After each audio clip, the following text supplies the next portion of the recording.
Hello student.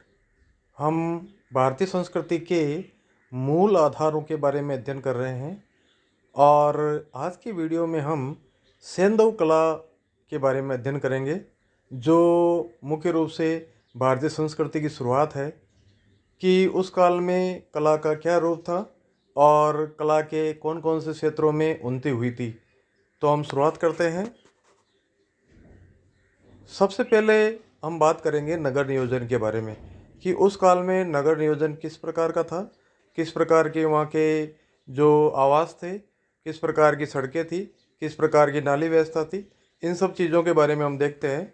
Sindhu सभ्यता की सबसे प्रभावशाली विशेषता उसकी नगर निर्माण और जल निकास प्रणाली थी। सिंधु सभ्यता की नगर योजना में दुर्ग योजना, देखो उसमें दुर्ग होते थे, स्नानागार, अन्नागार, गोदीवाड़ा और वाणिज्य परिसर, ये सब चीज़ें जो है उनके नगर निर्माण योजना का एक भाग थी। हड़प्पा सभ्यता के समस्त नगर आयताकार खंड में विभाजित थे। कैसे थे? आयताकार खंड में विभाजित थे, जहाँ सड़कें एक दूसरे को समकोण पर काटती थी। सड़कें जो है एक दूसरे को समकोण पर काटती थी और इसको क्या बोलते हैं? Grid planning. क्या बोलते हैं? ग्रिड प्लानिंग या जाल पत्ती कहते हैं। हड़प्पा सभ्यता के नगरीय क्षेत्र के दो हिस्से थे, पश्चिमी टीला और पूर्वी टीला। देखो इसमें दो टीले थे जनरली, कुछ नगरों में तीन भाग भी थे, है ना, लेकिन ज़्यादातर नगरों में दो भाग थे, है ना। उनको पश्चिमी टीला और पूर्वी टीला कहा जाता है। एक भाग जो था वो नगर के शासक लोगों के लिए था और दूसरा जो भाग था वो आम जनता के लिए था। ठीक है। हड़प्पा काल में भवनों में पक्की और निश्चित आकार की ईंटों के प्रयोग के अलावा लकड़ी और पत्थर का भी प्रयोग होता था। देखो हड़प्पा में मकान वगैरह जो बनाए जाते थे उनमें पक्की ईंटों का प्रयोग किया जाता था। पक्की ईंटों का प्रयोग किया जाता था और उनका आकार एक निश्चित आकार था। मतलब अलग अलग आकार की ईंटें होती थी, लेकिन जनरली मकान में एक निश्चित आकार की ईंटों का प्रयोग किया जाता था। इसके अलावा लकड़ी का भी प्रयोग किया जाता था और पत्थर का भी प्रयोग किया जाता था। घर के बीचों बीच में बरामदा बनाया जाता था। ठीक है। और मुख्य प्रवेश द्वार हमेशा घर के पीछे खुलता था। ये बहुत ही इंपॉर्टेंट सवाल है कि सिंधु घाटी सभ्यता में जो घरों का जो मेन गेट था वो किधर खुलता था? पीछे की तरफ खुलता था। ठीक है। घर के गंदे पानी की निकासी के लिए ढकी हुई नालियाँ बनाई गई थी और उन्हें मुख्य नाले से जोड़कर गंदे पानी की निकासी की जाती थी। मतलब जो घर के गंदे पानी को निकालने के लिए नालियाँ होती थी और वो ढकी हुई होती थी और उन्हें मुख्य नाले से जोड़कर जो है गंदे पानी की जो है घर से निकासी की जाती थी। जल आपूर्ति व्यवस्था का साक्ष्य धोलावीरा से मिलता है, जहाँ वर्षा जल को शुद्ध कर उसकी आपूर्ति की जाती थी। जो वर्तमान में जो जल की आपूर्ति व्यवस्था की जाती है, उस प्रकार की आपूर्ति व्यवस्था का जो साक्ष्य है वो कहाँ से मिला है? धोलावीरा से मिला है। हड़प्पा सभ्यता में दो मंजिला भवन थे। मतलब भवन जो थे, कुछ भवन ऐसे थे जो दो मंजिला थे। ऊपर जाने के लिए सीढ़ियाँ बनी हुई थी और इनमें कच्ची और पक्की ईंटों का इस्तेमाल किया जाता था, किंतु गोलाकार स्तंभों का प्रयोग जनरली नहीं किया जाता था और घर में खिड़कियों का भी चलन नहीं था। ठीक है। हड़प्पा से प्राप्त विशाल अन्नागार, मोहनजोदड़ो से विशाल स्नानागार, जिसकी जो लंबाई चौड़ाई ऊंचाई इस प्रकार है, देखो 39x23x8 फीट। अन्नागार, सभा भवन परिसर, लोथल जो से प्राप्त गोदीवाड़ा, ये जो है वहाँ की नगर योजना के उत्कृष्ट नमूने हैं। कौन कौन से? हड़प्पा से प्राप्त अन्नागार, मोहनजोदड़ो से प्राप्त स्नानागार, सभा भवन परिसर और लोथल से प्राप्त गोदीवाड़ा, ये जो मुख्य वहाँ की संरचनाएं थी। ठीक है। अब हम बात करते हैं वहाँ से जो कुछ पत्थर की मूर्तियाँ मिली है उनके बारे में। देखो ये जो आप चित्र में देख सकते हैं, ये वहाँ से मिली हुई पत्थर की मूर्ति है। ठीक है। मोहनजोदड़ो से पत्थर से निर्मित एक पुजारी की मूर्ति मिली है। मोहनजोदड़ो से एक पत्थर से निर्मित पुजारी की मूर्ति मिली है। इस मूर्ति के मूछें नहीं है परंतु दाढ़ी है। मूछें नहीं है लेकिन दाढ़ी है। मूर्ति के बाएं कंधे पर साल बनाई गई है। जो साल ओढ़े दिखाया गया है उसको बाएं कंधे में। इस मूर्ति की आंखें आधी खुली हुई है, निचले होंठ मोटे हैं और उसकी नज़र नाक के अगले हिस्से पर टिकी हुई है और इससे हम अनुमान लगा सकते हैं कि ये कोई योगी है या पुजारी है जो योग मुद्रा में बैठा हुआ है। इसके अलावा एक और मूर्ति प्राप्त हुई है जिसमें शरीर तो भेड़ का है और सिर हाथी का है। मतलब संयुक्त मूर्ति मिली है। ये कुछ पत्थर की मूर्तियाँ थी। इसके अलावा और भी मूर्तियाँ मिली हैं लेकिन ज़्यादा इंपॉर्टेंट नहीं है। अब हम बात करते हैं धातु की मूर्तियों बारे में। देखो सिंधु घाटी सभ्यता से कुछ धातु की मूर्तियाँ मिली है। उनके बारे में हम देखते हैं। मोहनजोदड़ो से जो है 11.5 सेंटीमीटर लंबी एक नर्तकी की मूर्ति मिली है। और किससे निर्मित है? कांसे से निर्मित है। ये कहाँ से मिली है? मोहनजोदड़ो से। तो ये बहुत इंपॉर्टेंट सवाल है कि कांसे की नर्तकी की मूर्ति कहाँ से मिली है? तो मोहनजोदड़ो से। कितनी लंबी है? 11.5 सेंटीमीटर। ठीक है। आभूषणों को छोड़कर ये मूर्ति बिल्कुल नग्न है। इसको आभूषण पहने हुए दिखाया गया है, लेकिन बाकी जो है उन्होंने कोई वस्त्र नहीं पहन रखा है। मोहनजोदड़ो से कांसे की भैंसा और भेड़ा की मूर्तियां भी मिली है। भैंसा और भेड़ा की मूर्तियां, मतलब भेड़ की मूर्तियां वहां से मिली है मोहनजोदड़ो से, कांसे की नर्तकी के अलावा। चंदहुदड़ो से बैलगाड़ी एवं इक्का गाड़ी की मूर्तियां भी मिली है। चंदहुदड़ो जो पाकिस्तान में है, वहां से बैलगाड़ी और इक्का गाड़ी की मूर्तियां भी मिली है, और ये भी किससे निर्मित है? कांसे से। कालीबंगा से तांबे की एक वृषभ मूर्ति मिली है, बैल की मूर्ति मिली है। लोथल से जो है एक कुत्ते की मूर्ति मिली है, और वो किसकी है? तांबे की।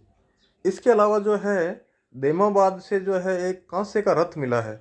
देमाबाद जो आपके महाराष्ट्र में है, वहाँ से एक कांसे का रथ मिला है, जिसमें दो बैलों की जोड़ी जुती हुई है, और एक नग्न मानव आकृति उसे चला रही है। ये कहाँ से मिला है? देमाबाद से। इस प्रकार जो है कुछ धातु की मूर्तियाँ मिली है सिंधु घाटी सभ्यता से। अब हम बात करते हैं मर्ण मूर्तियाँ या मिट्टी की मूर्तियों के बारे में। वहाँ से जो है कुछ मिट्टी की मूर्तियाँ मिली है। मर्ण मूर्तियाँ का निर्माण ज़्यादातर चिकोटी विधि से किया गया है। मर्ण मूर्तियाँ पुरुषों, नारियों और पशु पक्षियों की प्राप्त हुई है। पुरुषों की मूर्तियाँ भी प्राप्त हुई है, नारियों की मूर्तियाँ प्राप्त हुई है, और पशु पक्षियों की मूर्तियाँ भी प्राप्त हुई है। मानव मर्ण मूर्तियाँ ज़्यादातर ठोस है, जबकि पशु पक्षियों की जो मूर्तियाँ हैं वो प्राय खोखली है। क्या है? खोखली है।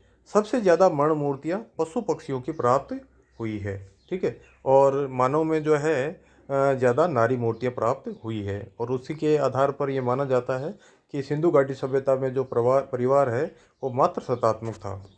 अब बात करते हैं हम मोहरों की। सिंधु घाटी सभ्यता में काफ़ी मात्रा में मोहरें प्राप्त हुई है, और सिंधु घाटी के अध्ययन में मोहरों का महत्वपूर्ण स्थान है। देखो, सिंधु घाटी सभ्यता के बारे में कुछ जानकारी मिलती है हमें, तो वो मोहरों पर उत्कीर्ण चित्रों के आधार पर हमें प्राप्त होती है। यहाँ से कई राज्यों व अन्य देशों की मोहरें भी प्राप्त हुई है, जिससे हमें उनके विदेश व्यापार और अन्य देशों के साथ संबंधों के बारे में पता चलता है। सिंधु घाटी से विभिन्न प्रकार की मोहरें प्राप्त हुई है। इनमें बेलनाकार, वर्गाकार, आयताकार और वृत्ताकार, कई प्रकार की जो अलग अलग आकार की जो है आपके मोहरें प्राप्त हुई है। यहाँ से मेसोपोटामिया और दिलमुन की मोहरें प्राप्त हुई है।